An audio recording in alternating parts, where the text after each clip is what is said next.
Hey YouTube, what's up? Welcome to Prison Plex.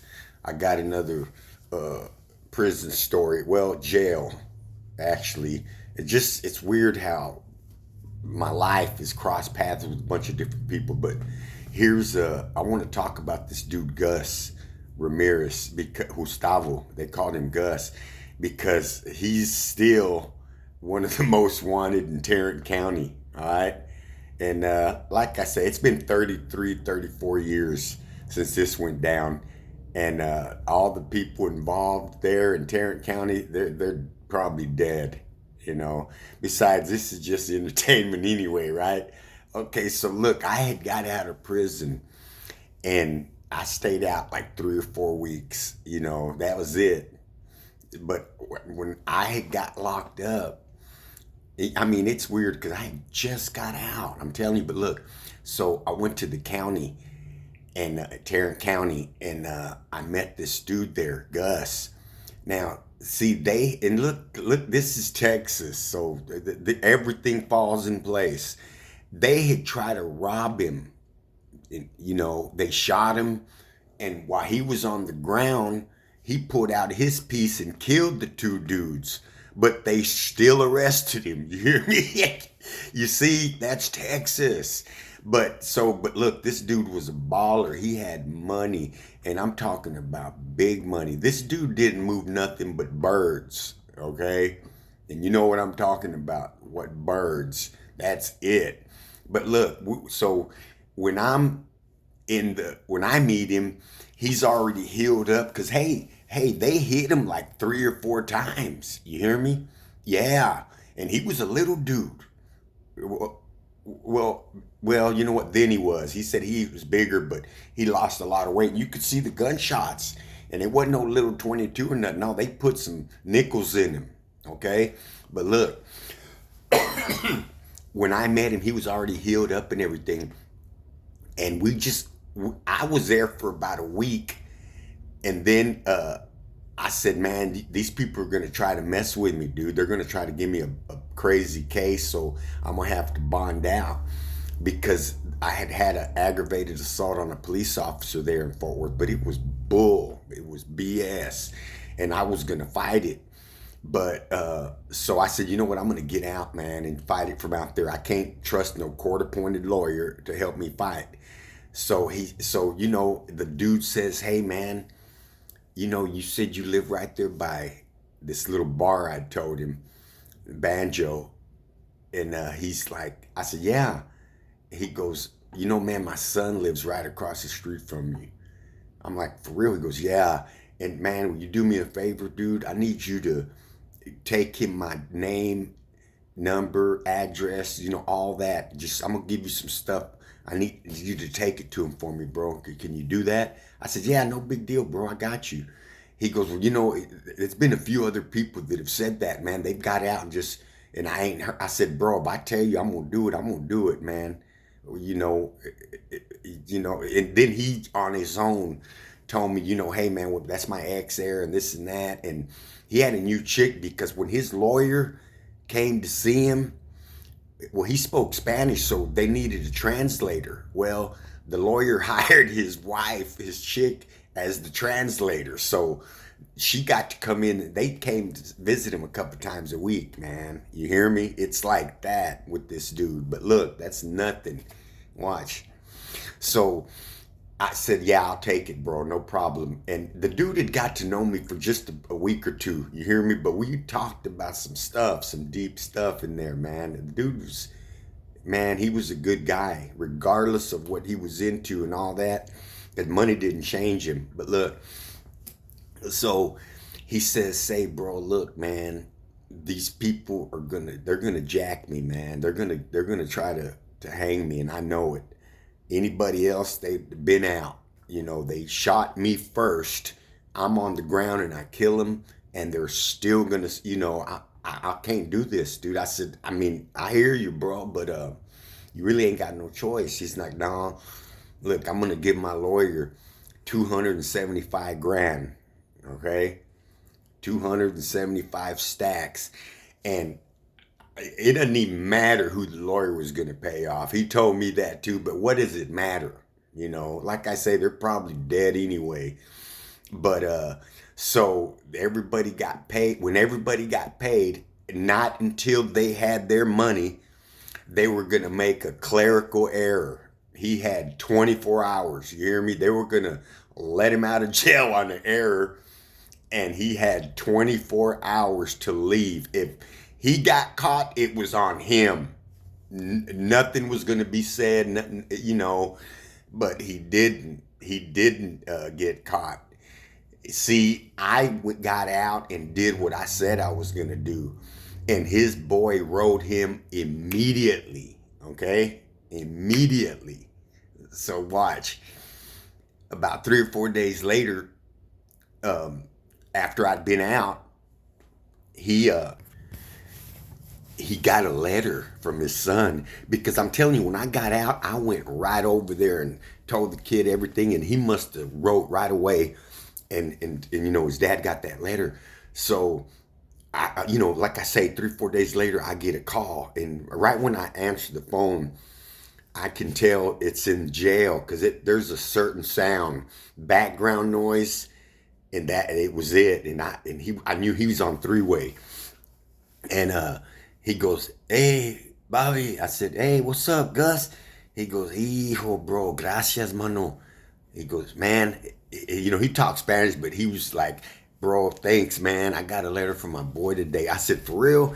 He goes, "Yeah." I said, "Man, that's what's up." He goes, "No, man, for real, I appreciate it." I said, "No, bro, that I told you, no big deal."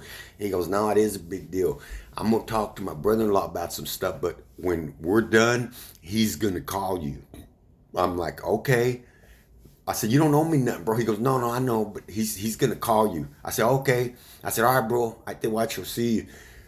And you know, and all that, and because see, I had got out when and I didn't just knock on the door. No, his mom, that kid's mom, answered, and I said, "Hey, is Weddle here?" And she just looked at me. I said, "No, I'm a friend of Gus. I just got a message. I'll stay right here." And she's, you know, and he was behind her. She's like, "Okay." And I said, "Hey, what's up, dude?" And he was about 11, you know, about 11, 12 years old. And I'm like, "Hey, bro, your dad, he loves you. You hear me? He loves you, man.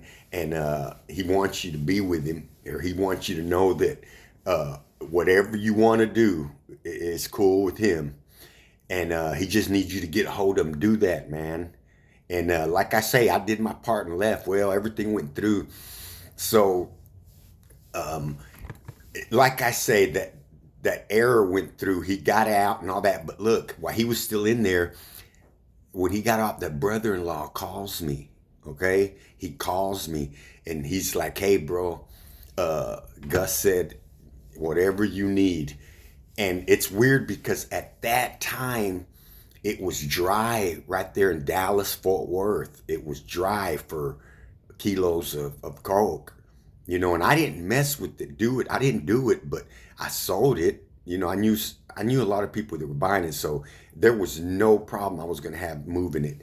And now I'm going to be the only one with access to some. See, and I'm like, man. So, all right, so I set a deal up. I mean, I set a deal up, you know, for a couple of days, for a few days later, and you know, the dude calls back and everything's set up. All I got to do is show up. The buyer's going to be there. The stuff's going to be there. And once they get their stuff, they can leave, and then we can count out, separate the money. I can make I was going to make like 10 grand. You hear me, on this one deal. And, but you know what happened was, on the way to do the deal, on the way, I had to pass by my probation office, parole officer, you know, the parole office right there on Riverside and Berry. Cause see, I was living in Eastwood, and I had to go right through there. So I said, "Man, I'm gonna stop and get this over with." The shit called and said, "Hey, what's this? You got arrested?" I said, "Oh, that's nothing. Trust me. It's just BS.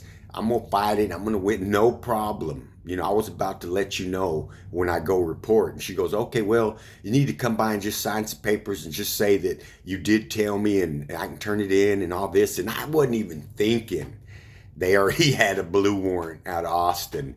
I go in there and she's talking and, hey man, I mean, she was a professional anyways. She's talking and never skips a beat and says, unfortunately, Austin issued a blue warrant and these men are here to take in. And there's a couple of dudes, detectives there. I'm like, oh man. So that's it. That deal's over with. I did some I did some sorry stuff. Hey man, I can admit it. I called my mother. Okay, she was a bail bondsman. She was a bail bondsman at the time.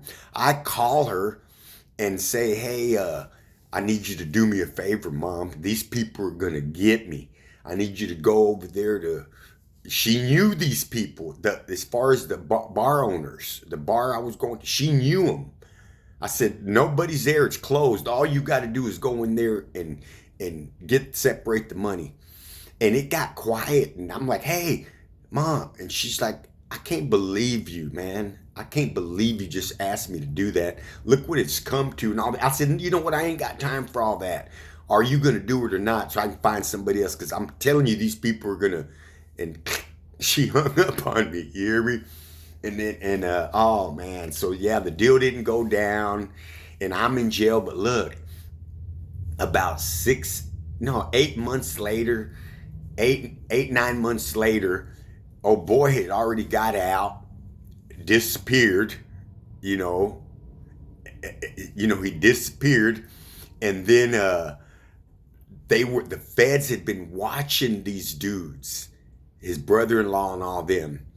And oh man, they got him for like 88 kilos, all kinds of money. They were towing Jaguars, Porsche. I mean, yeah, it was like that out on the north side, Fort Worth, okay? And they said it again right there that, this dude was on the run. Gus, he was missing. The main one, the kingpin of it all, was missing, But, like I say, the dude, and I'm sure his son's with him, But I ended up going to prison and did almost 9 years, for that lie, aggravated assault on police. But look, that, oh man, see, I do that. I get sidetracked. I almost forgot. But look, so if I would have got caught up in that, them dudes got fed time. See? So by not even showing up, I was saved, from fed time and all that. I wasn't even able to go. Because I don't know if they were already following that dude. They had to have been watching him already. They said it'd been a year investigation, 9 month investigation. And it was only 6 months since I almost did something. See, that's what I mean. He saved me. God saved me from, man, it would have been I'd still be in there probably, Yeah, I'd probably still be in there. 30 something years. I know some of them dudes got 30 fed, 25 fed, 50 in the state. I mean, it was terrible. But, it is what it is. But like I say, money makes things and makes people move, okay? And like I say, I could care less now. It's been 33 years. They can do all the. If somebody takes the time to investigate what I'm talking about, you're gonna see the dude is still on the run. Gustavo Ramirez, something else, signs or something. He's got some other, because a lot of Mexicans have a couple last names. But the Gustavo Ramirez is in there. And as far as I know, he hadn't got caught. Because, I mean, the last time I'd seen anything, ooh, man, it'd been years, though, dude. And yeah, he's gone, But it is what it is over there in Fort Worth. Like I say, money makes things happen. There was somebody else. I'm going to upload this, but I got another one about some brothers. Couple of brothers, some armed robbers, some pros, there in Fort Worth. Might as well talk about Funky Town for a minute because that's where, I made my bones. All right, I'm going to throw this up, y'all. Drop a like or a comment or something, all right?